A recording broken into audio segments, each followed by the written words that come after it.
Hello students, in this video we'll come to know about variables, about constants, algebraic expressions, terms of an expression. I'll even tell you about like and unlike terms, about various types of algebraic expressions, factors of terms,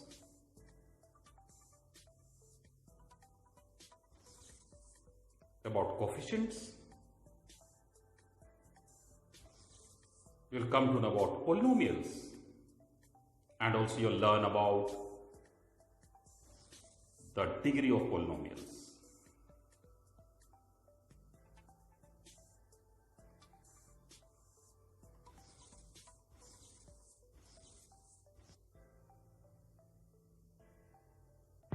If I want to make L using mastics, you can see that I need, for making one L, I need two mastics. Suppose if I want to make two L's, then I need four mastics. And suppose if I want to make three L's, then the number of mastics required will be 2, 4, 6. I would need 6 mastics, and so on. That's it. That means the number of L's which I want to make and the number of mastics required have surely got, you can represent this in the form of table. Suppose if I want to make L, 1L, so number of mastics required is 2. Number of L1, so number of mastics required is 2. Suppose if I want to make 2 L's, so the number of mastics required will be 1, 2, 3, 4. So let us write this in the table. Number of L2, number of mastics required is 4. Similarly, if I want to make 3 L's, as you can see there, 1, 2, 3, 4, 5, 6 mastics are required. So 3L, 6 mastics are required. And similarly, we can have the number of L's and the number of mastics required. Now the thing is, if you mark these all, that the number of L's which we want and the number of mastics which are required, they have got some relations. Now suppose if your parent or somebody asks you, tell me boy, if I want to make 500 L's, then what is the number of mastics required?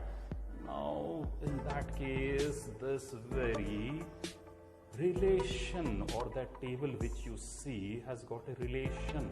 You can make it out from this, that if this is 1, this is 2, this is 2, this is 4, so this is 3, this is 6. That means obviously this is twice you can make out.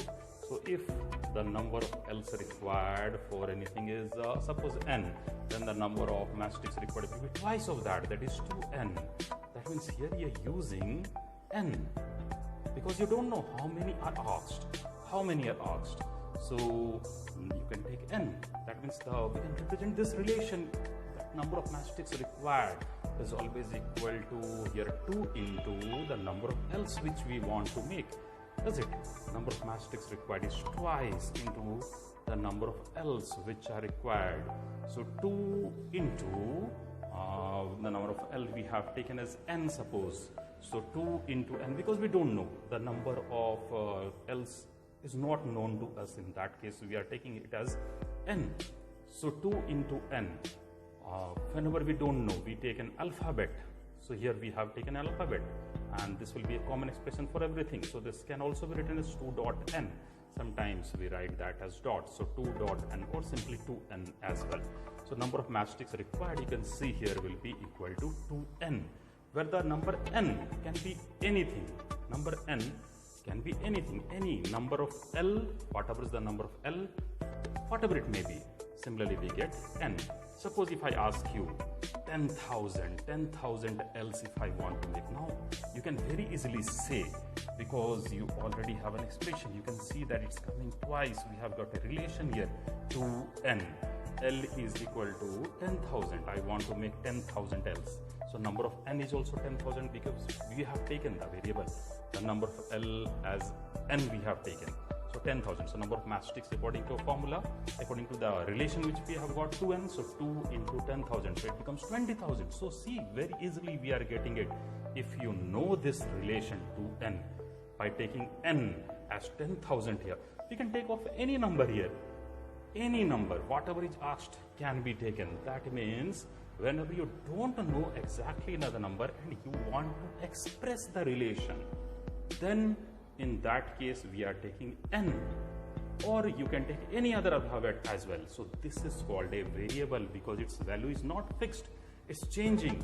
So this will be called as a variable. So this is what the variable means, and this is what is the use of a variable. Variable, wherever any unknown value or any value which may change according to the requirement, okay, in any relation, wherever we put an unknown thing, then that will be called as a variable. And the alphabet which we put here is actually varying, its value is varying, therefore this is called as a variable. I hope you would have understood this variable. Now I'll tell you something more apart from this variable, but remember before that, such type of expressions which we have found out, the relation which we have found out by using a variable, are used in many places. In any series this can be used, and it's very helpful in our daily life. So this is what the use of an algebraic expression is, or the use of a variable is. Okay, like if I say the number of diagonals in a polygon, okay, the number of diagonals in any polygon, if it is a quadrilateral, how many diagonals we have, if it is a pentagon, how many diagonals we have. So a relation comes out. So here we can see, I'll tell you now something more about this variable. So here we saw that the number of matchsticks required is 2n. We have got 2n. So here, can you tell me what is this n? N is a variable and 2 is a number. So this is called an algebraic expression together. 2 into n or 2n is called an algebraic expression. It can even be 2n minus 3 sometimes. If it is 2n minus 3 or 2n plus 5, or we can say 45n divided by 7. So this is also, these all are algebraic expression. These all have got a number, you can see 2, okay, variable, along with n is a variable. Along with that we can see some operators are there, like here we have minus, and in the next we can see we have plus, or we can see a divide is there. So these are called the mathematical operators, plus, minus, divide and multiply into, all these are mathematical operators. So in algebraic expression we will have a number, and that number is constant here, that doesn't change. 2 is 2, 3 is 3, 4 is 4. So that is what a constant is, which has got any symbol which has got a value. And mathematical operators, as I told you, mathematical operators are plus, minus, into, divide. And variables, the one whose value is not fixed, any alphabet whose value is not fixed, it changes. So any algebraic expression will have all these three.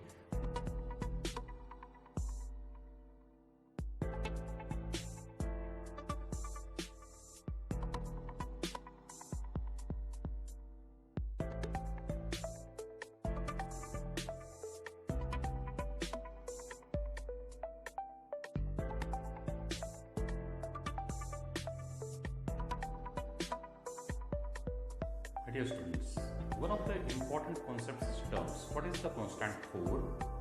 It's a term. What is the variable x? It's also a term. Both are single terms. Now let us see about expressions. When we multiply 4 and x, it becomes an expression. An algebraic expression where 4 is a constant and 4x together is called an expression. So it's one term. If you divide the term 4 by x, this expression is also considered as single term. 4x, 4x, 4 divided by x, 4 by x is also one term.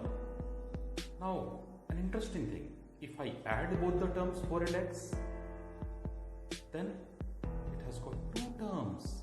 That means the plus sign separate the terms 4 and x. Similarly, if you subtract, then in this also we have two terms. One of them is 4 and the other is x.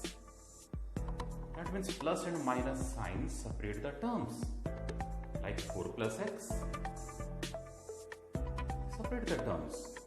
We have two terms there. 4 minus x also, they separate the terms. We have two terms, 4 and x. But into and divide sign, they do not separate the terms.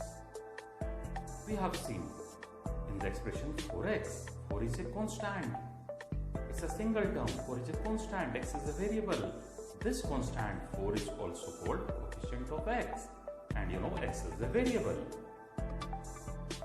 So plus and minus separate the terms, whereas divided into do not separate the terms.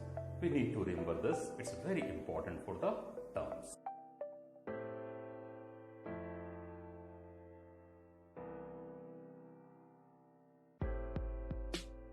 So we have come to know that the plus and minus signs separate the terms, whereas into and divide sign do not separate the terms. Now let us see how to make out how many terms are there in any expression. Let us take an expression 4 plus x. Here we have a plus sign. It separates this expression into two terms. So it's a binomial. 4 and x are the two terms. It's a binomial. Now let us see another expression 7 minus x minus y. Here we have minus signs. So this has three terms. It's called a trinomial. We have three terms 7, minus x and minus y. They separate the terms, plus and minus, separate the terms.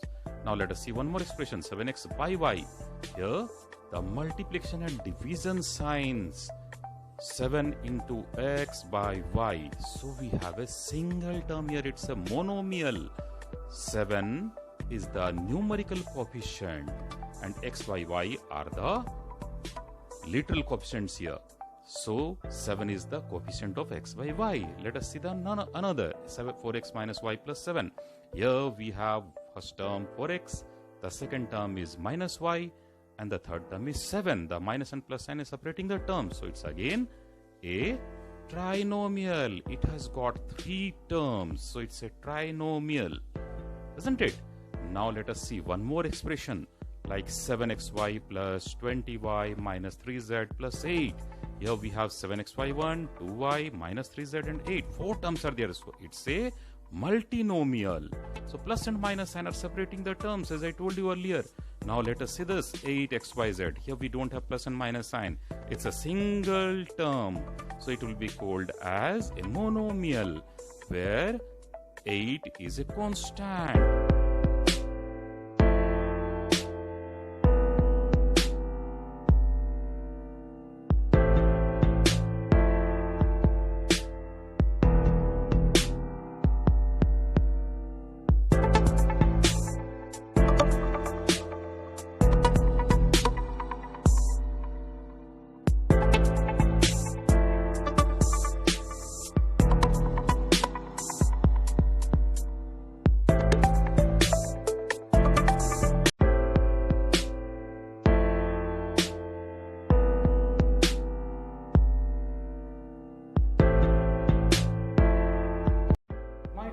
Before we start with the types of terms, let us see the power of terms. Let us see first example. First term 7xy and the second one 17x cube y square. In the first term, what's the variable? The variables are x and y. And in this term, what's the power of the variable x? 1. The power of variable y is also nothing, means 1. Let us see in the second term. What's the power of the variable x? It's 3. And the power of variable y is 2. So this is how we can know about the powers of the variables. Now let us come to the types of terms. Types of terms. We have two types of terms. Like terms and unlike terms. What are like terms? Terms having same variables with same powers are called the like terms. And what about unlike? Unlike terms are the ones which have different variables or same variables with different powers. I'll say you with example. Let us see one example. Like 7xy and 15xy are the two terms. In these two terms, are they like or unlike? Let us see their variables. Both have same variables, x, y. They may have different constant, but constant doesn't matter. They don't decide that like terms or unlike. They have same variables. Therefore, they are considered to be like or unlike. Yes, they are considered to be like terms. But before that, we need to see the powers also. The power of the first is x is 1 and the power of y is also 1. Therefore, it's sure to be like terms because they have same variables as well as the variables of same powers. So they are considered to be like terms. Now let us see another example, 3x square y and 3xy cube. Are these two terms like or unlike? Let us see their variables. They have same variables, x, y. Let us see the power of the variables now, because that is not enough to judge a like or unlike. Power of x in the first one is 2, whereas in the second term the power of x is 1. What? So therefore they are not same. That means they are having same variable but they don't have same powers. So they are unlike terms. So this is the way we can make out like and unlike terms.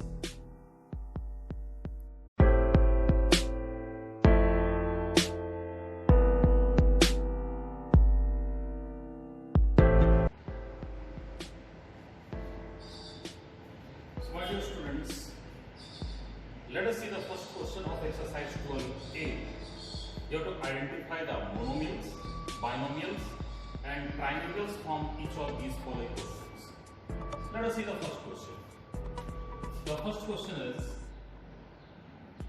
1 by 2 a square b square c square. As I told you how to identify the number of terms, the plus and minus sign separate the terms, whereas into and divide do not separate that. So here if you can see that we don't have any plus and minus sign. This is 1 by 2, nothing is there, that means into a square into b square into c square. So there's only one term. So this will be called as a monomial. So the first one is a monomial. Half a square b square c square, because we don't have any plus and minus sign to separate the terms. Now let us see the second bit. Second bit question is 7x into y square into z cube. In this question also, if you see, we have into sign but we don't have any plus and minus, so we have a single term. So this is also a monomial. Second bit is also a monomial. Let us see the third bit. Third bit we have 9x cubed by z. Here also we have into and divide. 9 into x cubed by z. We don't have any plus and minus sign in this case also. That means this is also a single term. Therefore, this is also a monomial. Because we know plus and minus sign separate the terms, but into and divide do not. So this is also a monomial. Let us see the fourth bit. Fourth bit we have 2x plus 5. Here you can see we have a plus sign. So it divides this expression into two terms. That is 2x and 5. So it divides into two terms. So this is a binomial. So here we get the binomial. So this is the binomial. Now let us see the fifth bit. In fifth bit we have a by 3 plus b by 6. Here also we have a plus sign, and here also this full expression is divided into two parts. So we have two terms here. First term, second term. So this is also a binomial. Now let us see the sixth bit. Sixth bit we have xy plus yz plus zx. So here we have two plus signs, so it's divided into three terms. If you can make out 1, 2 and 3. So this is a trinomial.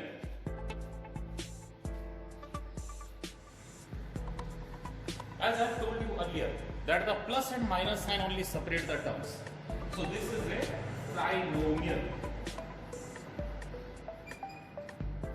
Now let us see the seventh bit. Seventh bit we have x square minus 2y square plus z square and whole by we have 3. So it looks we have minus and plus sign here, and also we have a divide. So actually what it becomes is this whole by is 3. So this 3 by 3 comes in each one of them. That means this very expression becomes x square by 3 minus 2y square by 3 and plus z square by 3. That means this 4 by 3 comes in each one of them. X square by 3 minus 2y square by 3 and z square by 3. Now you can very easily make out how many terms are there. This is the first term, this is the second one, and this is the third one. So we have 3 terms here. So since we have 3 terms, this is also a trinomial, correct? So this is also a trinomial because we have 3 terms. Now let us see this one. If you see the 7th bit question, in 7th bit you can see we have a minus sign here, and this is a divide sign. You know, divide sign does not separate the term. And here we have into sign. So this also doesn't separate the term. So minus sign is dividing this into 2 terms. This is the first one and this is the second one. That means we have 2 terms here. So 8 bit if you see, it's 8a minus divide 9b minus 2a square into b square. So here this minus sign is separating this into 2 terms. This is the first one, this is the second one. Into does not separate the term. Divide does not separate the term. So this is a binomial. Binomial because it's dividing this into 2 parts. So binomial. Now the last one, 9th bit. If you can see the 9th bit, we have here 7x2 plus 2y square plus 1 whole by 5. As we did in this question, we divided 3 in each one of them. Here we have to divide 5 in this 2. So this can be written as 7x2 plus 2y square by 5 plus 1 by 5. Instead of writing whole by 5, this by 5 is in each one of them. So how many terms are there? You can record very easily. This plus is dividing this into 1, and this is 1, and this is 1. We have 3 terms. So this is also a trinomial. Okay, so I hope you understood monomial, binomial, trinomial.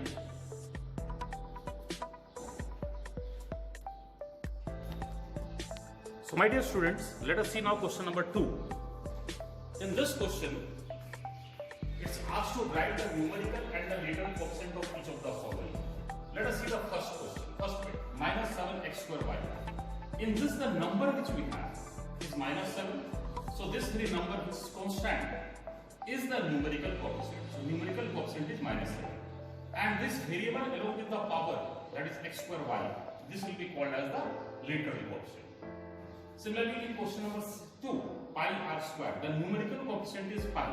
Pi is also a constant actually. It has got a fixed value, 3.1415 and so on. But whatever is the value that is constant. So pi is the numerical constant coefficient and r square is the literal coefficient. In third bit, minus 3 by 8 dcx.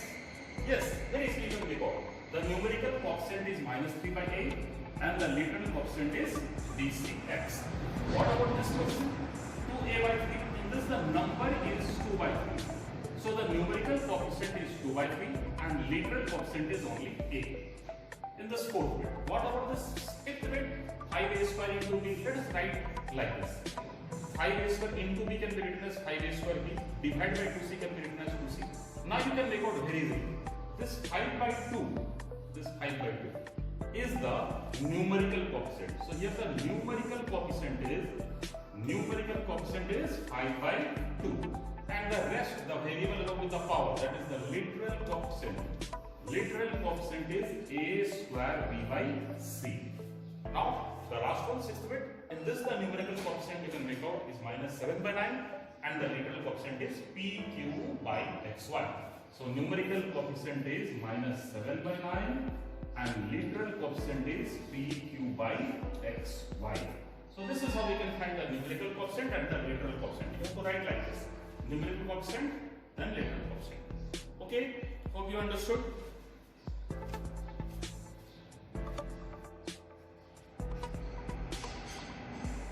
So my dear students, in the next question you can see question number 3. In minus 3 by 5 x cube y square z, you have to write the coefficient of x square. To find the coefficient of any of the factor, what we have to do? First of all, see the definition of the coefficient. Any factor of a term called the coefficient of the product of all the remaining factors. In a term, we have many factors. Like in this term, you can see we have the factors x, x square, 1 is also a factor here. Similarly, in this if you see, we have many factors like minus 1, okay, x, xy, x square, even x square y. So there are a lot of factors in a term. Any factor of the term will be called as the coefficient of the remaining plus product. Okay, like suppose in this term minus 3 by 5 x cube y square z, we want to find the factor of x. We want to find the coefficient of x square. So leaving x square, whatever is left out in this, the product of all those factors will be called as the coefficient of x square. Very simple. Let us see this. We are going to find the coefficient of, this is question of first bit, coefficient of x square in minus 3 by 5 x cube y square z. So if you take out x square from there, what all is left out? Minus 3 by 5 x y square z. So that is the coefficient of x square. We cannot make out. I have a simple way. Just divide this like this. Minus 3 by 5 x cube y square z can be divided by, we want to find the factor of x square, so divided by x square. If you are dividing x cube by x square in the exponential, you have studied this. So we have x here. So the remaining which is left are actually the factors of those very terms, the product of the factors of the remaining terms. So this is the coefficient of x square. That is, leave out x square and what is left, that is called the coefficient of that very factor. Okay, so we have divided the complete term. We have to find the, in this term, we have to find the coefficient of x square. So divide this by the coefficient we have to find. Okay, let us see the second bit.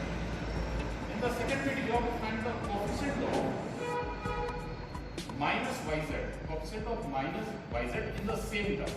That is minus 3 by 5 x cube y square z.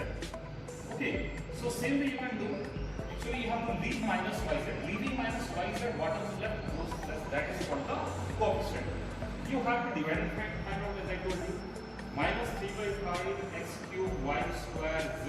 Divided by, we have to find the coefficient of minus yz. So divided by minus yz. If you are dividing it by minus yz, minus gets cancelled. Y square, y, z gets cancelled. So what is left? 3 by 5 x cube y. So that's the answer. That is the coefficient of minus yz. If you leave minus and y and z, what is left? 3 by 5 x cube y. Okay, so that is what we have. Now let us see the fourth bit. In the fourth bit, can you tell me? Fourth bit, coefficient of minus x square y in minus 3 by 5 x cube y square z. If you are leaving out minus x square y from this, what is left? That is what? We can divide it kind of. Minus 3 by 5 x cube y square z by minus x square y. See, if you can directly divide, well and good. If not, write x into x into x and the factors. But you know the indices, so you can do it directly. Minus 1 gets cancelled. Okay, here x cube x square. If you cancel here, x is left. Y square by 1. Y is left. So what is that? 3 by 5 x y is z. So this is what left. So this is the coefficient of minus x square y. I hope you understood. Now, can you understand the definition? Any factor of a term is called the coefficient. This factor is called the coefficient of what? Of the product of the remaining terms. These are the remaining terms. This one is the coefficient of the product of the remaining terms. So this is what how we find the coefficient of any term. Okay.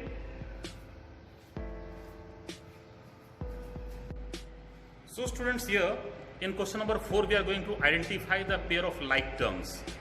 Like you can see, the first bit is, the first term is x by 2 and comma minus x by 3. Are they like terms? I have told you earlier, to identify the like terms, two conditions should be fulfilled. That is first of all, they should have the same variable. We do not need to see the numbers. If the numbers are same or not, that doesn't matter. That means constant doesn't matter. But the variables should be same, and even the power of the variable should be same. Then only they are considered to be like terms, otherwise not. So let us see in the first bit. Here in the first bit, we have x by 2. X by 2 means the number is 1 by 2 and the variable is x. And what's the variable is x here? What's the variable here? Here also the variable is x. So variables are same. We have same variables. What about the powers of the variables? There is no power for x. So power is 1. Here also the power is 1. So same powers also. Same powers of variables. So these are like terms. Yes. So these two pairs are like terms. These are the like terms. First bit both are like terms. Okay. Now let us see the second bit. 6a square bc and 6ab square c3. The number doesn't matter, as I told you. From the number we cannot make out. Let us see the variables.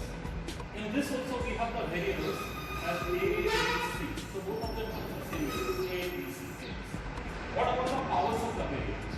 The power of a, if you see, the power of a, if you see, in the first one the power of a is 2, and in the second one the power of a is 1. That is, the power is not same. If the power of any of this is not same, then these are not the like terms. That means variables are same, but their powers are not same. You can see here in a square we have 2, in a 1. Here in b we have 1, but in b square, in the second one we have 2 power in b. So both are not having the same power. Variables are same, but the powers are not same. Therefore, these are unlike terms. Unlike terms. You can directly write like or unlike. So this and this are unlike terms. No use writing the reason. This is only for you to understand. Now can you tell me these two? This is 2x and 2y. Both of same constant, but I told you constant doesn't matter. Are the variables same?